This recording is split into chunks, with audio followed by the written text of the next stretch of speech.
Kayong mga OFW kayo, makinig-kinig naman kayo. Alam nyo ba na kaming nandito sa Pilipinas ang taas-taas ng tingin namin sa inyo?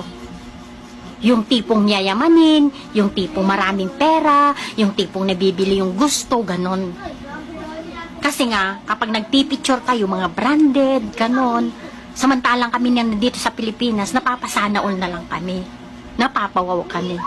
Ngayon, eto na. 'Di ba ang taas na ang tingin namin sa inyo?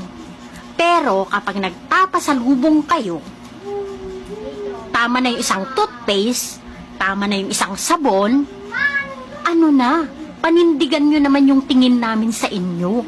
Dapat Alam mo ate, ito napadaan lang to sa aking FYP, no? Short reaction lang tayo. Isa din po kasi akong OFW ate. Buti nga't may toothpaste pa at saka sabon eh.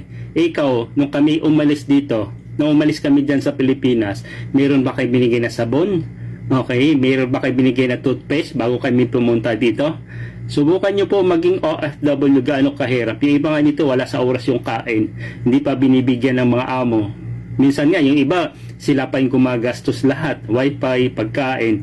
Ngayon, ang iinarte pa kayo kung ano yung pinapasalubong namin. Alam nyo ba, ang sahod ng nasa Pilipinas at nandito sa abroad, almost same lang ang sahod.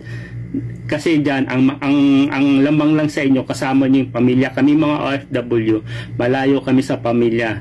Kaya ngayon isipin nyo, porkit kami mga OFW, mapera, mayaman. Ano kung mga nagsiselfie-selfie sila ng branded?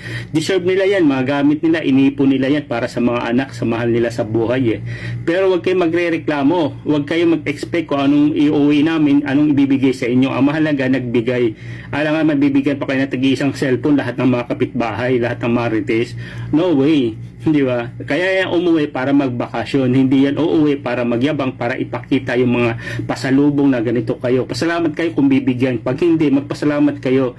Kasi ang goal niyan is umuwi lang na magbakasyon para magpahinga. Huwag nyo expect lagi pasalubong. Bakit kayo nang nagugutom yung mga OFW? Mayroon ba kayo mabinigay na pagkain? Hindi kami mayaman para mag-abroad. Hindi kami yung tipong pagkasahod, katapusan, alam nyo na agad, ipapadala namin ganun kalaki. May gastusin din po kami. No? So, kayo, bago nagsasabi dyan mga nasa Pilipinas, expect nyo kung ano yung pasalubong namin, kung ano yung binigay sa amin, kung ano yung binigay sa inyo sabon, tanggapin nyo, magpasalamat kayo. Hindi tayo ganun. Ano? Isipin nyo rin yun. Kung isa kayong OFW, maintindihan nyo. Pero kung hindi kayo OFW, hindi nyo maintindihan yung hirap namin dito. Malayo sa pamilya, homesick, lalo na iba ano pa nga ng mga amo, inaabuso pa nga, di ba? Tapos ngayon expect nyo pag uwi namin mga bibigay sa inyo ganun. Huwag ganun ate, okay?